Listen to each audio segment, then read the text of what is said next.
There we go. All right, video number 2 is now underway. This next part of your book, the next section in your book that I deemed worthy enough of class discussion today, is the medicine, the body, and chemistry. So again, before we get to the Enlightenment proper today, I would like to discuss, the scholars that thought not only of the cosmos, but many of them that said, hey, our understanding of our own selves in a physical sense, what makes us bend and what makes us stop working at the end of the day, why is it decomposition is happening, and all of these things, what makes the human body tick, became the focus of some of these scholars, right? So kind of you got the macro looking at the universe above, and then you got the micro observing the people below. To this time, most of the galactic, cosmos observations were based on Aristotle's findings, 400, 500 BCE Greek philosopher that had been brushed up by the Catholic Church and the publications that they allowed to get out. So Aristotle had been the scientific standard to go to in Greek thought. On that same note, Galen, Galen, one of his contemporaries, was the Greek equivalent of that thought in that he was more focused on medicine, right? So where you have Galen to the natural philosophy or science, you have Galen to medicine. Both of them, though, were from that same time period, ancient Greece. That's about 2,300 years before when we're looking at here in the 1700s. So again, some pretty dated information, right? Now, Galen of ancient Greece had been the standard of understanding per the human body. Again, Aristotle had been considered of natural philosophy. The Galenic view, or Galen's views, stated that the human condition depended on balancing our four humors. Okay, so you have this concept with Aristotle of the four, forces of nature: earth, water, fire, all of those things. You then have Galen's view of the four humors of the human body. You have blood, right? Because obviously you get cut in battle, or you get cutting a carrot at home. Blood's an easy one. Okay, well, you had phlegm. You get sick. People see phlegm. That's hard to debate. There's at least those two bodily fluids going on. And then you had yellow bile. Now, again, the description of that could have come from, viewing what I particularly dislike to call what would be like a pustule filled with something icky from the time. Maybe the development of yellow bile as a bodily excrete comes from that. And then black bile. So the two biles, blood and phlegm. Like, that was the understanding of how the human body stayed in balance. If you were sick, clearly your humors are out of balance. So either you got a bloodletting, or you had to eat or drink something that was supposed to impact your bile, right? Or you weren't coughing enough, so maybe they'd blow some herb smoke in your face and you'd start coughing. They'd be like, see, that'll balance you out. You'll be cured. Kind of touchy, if you ask me, as far as medications go. I've got my 6-month-old got his shots yesterday, and I'm glad there's a whole lot more science going into it than just, blowing some herbs on it. Don't get me wrong. I love peppermint oil for helping headaches. There is absolutely, in my opinion, cures to be found in nature, but I'm glad we're advanced beyond Galen's views. I'll leave it at that. So with that understanding, hanging on for so very long, it had to change at some point. This view was finally disproved by a Flemish scientist, Vasalis, Andreas Vasalis, for his entire title, who we'll give him a nice turn of history and give him the benefit of the doubt, went and got criminals' bodies, which, of course, no one at the time wanted. They were criminals, so they were hung, and he got those fresh corpses to dissect and look at. In reality, he was probably paying people to go and dig up fresh corpses wherever he could get them, to cut them apart and analyze them. But the same year Copernicus had published his theories, his proof on how we were a heliocentric universe, you have this guy being, again, Andreas Vesalius, the Flemish scientist, publishing 200 or over 200 renderings, drawings, speculations, of the human anatomy as he had dissected, again, corpses. Where he got them from, that's a matter for history to discuss. But corpses that he had analyzed musculature.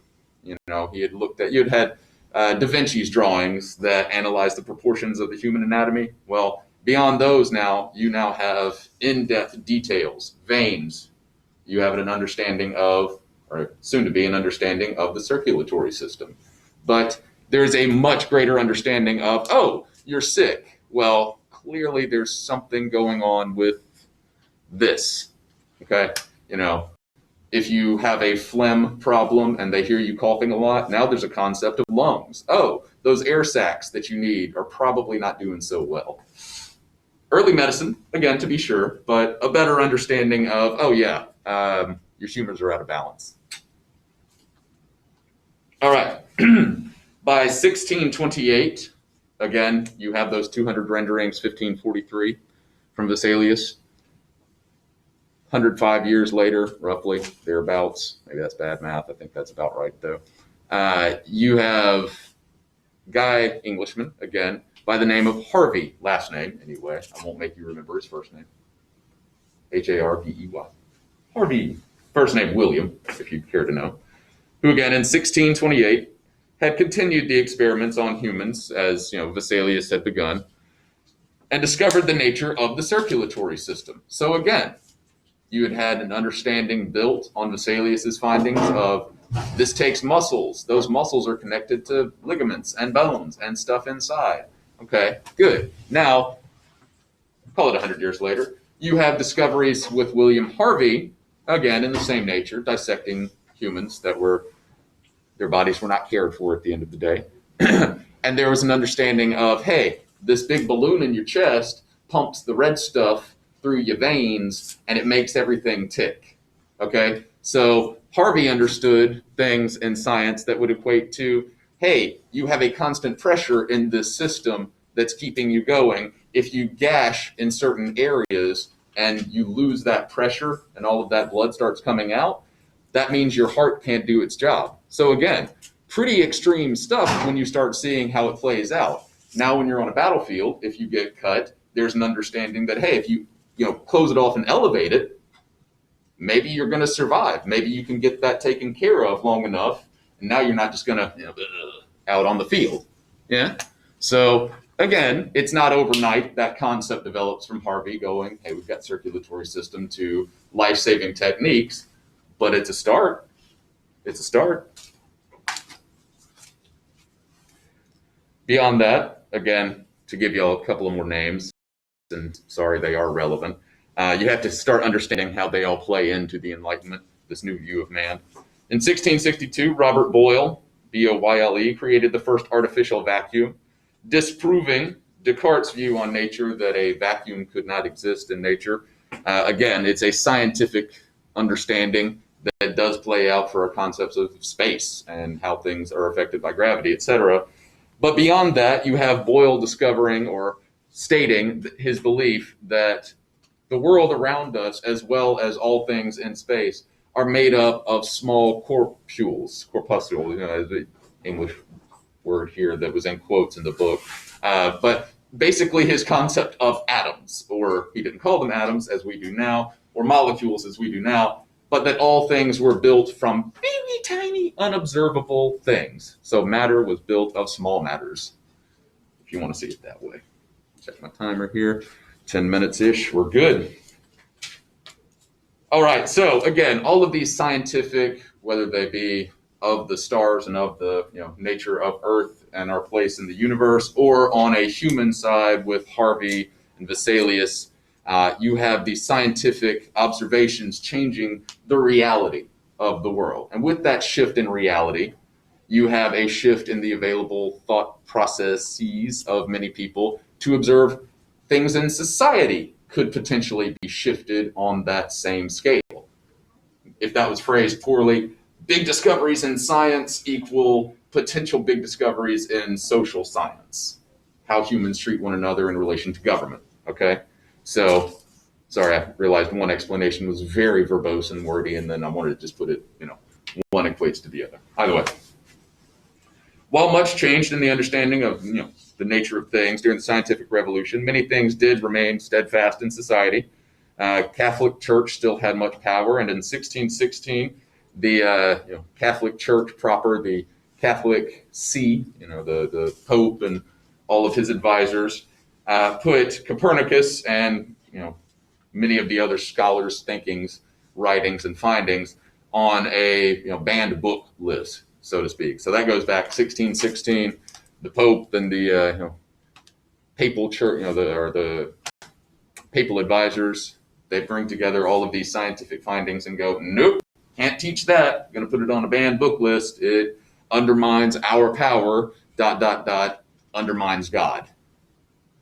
And I put the ... there because, again, as a very cynical individual, I do believe it's all about power, but they couched it in, religious text. So either way, they put the books on a do not read list. And of course, that probably just made people want to read them all the more. Certainly how it works these days. So the rise and spread, and finally, Mr. Warren gets to the point. This concept, the Enlightenment, incorporated the belief that answers to previously unanswerable questions could be studied and understood through the use of the scientific method.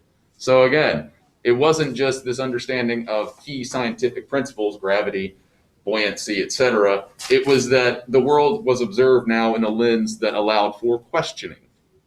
What is the nature of things? What is the nature of this atom? What is the nature of government?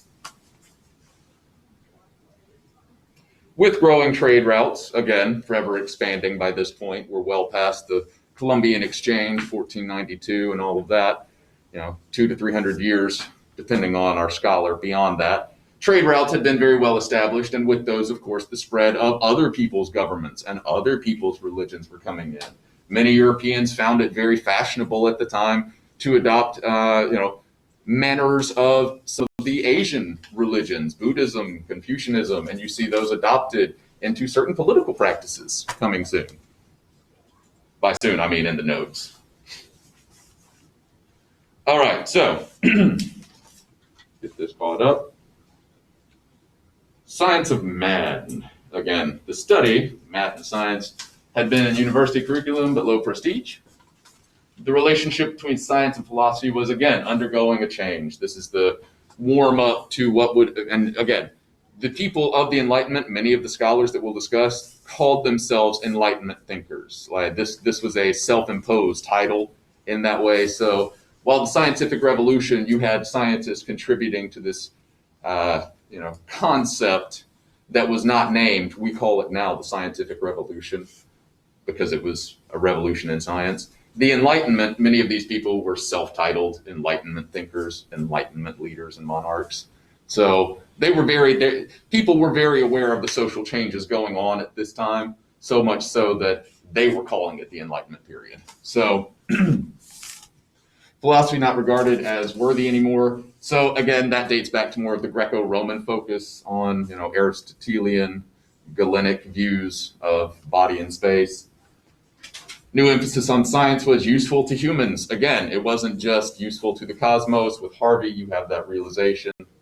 Vasalis, you have the realization that science can help humans as well. Other phenomena, as I always use the example, there was no longer the need for Zeus to be the thing in the sky throwing lightning bolts down. There was a beginning of an understanding of, phenomena, earthquakes, lightning strikes, etc., could be more or less scientifically explained away.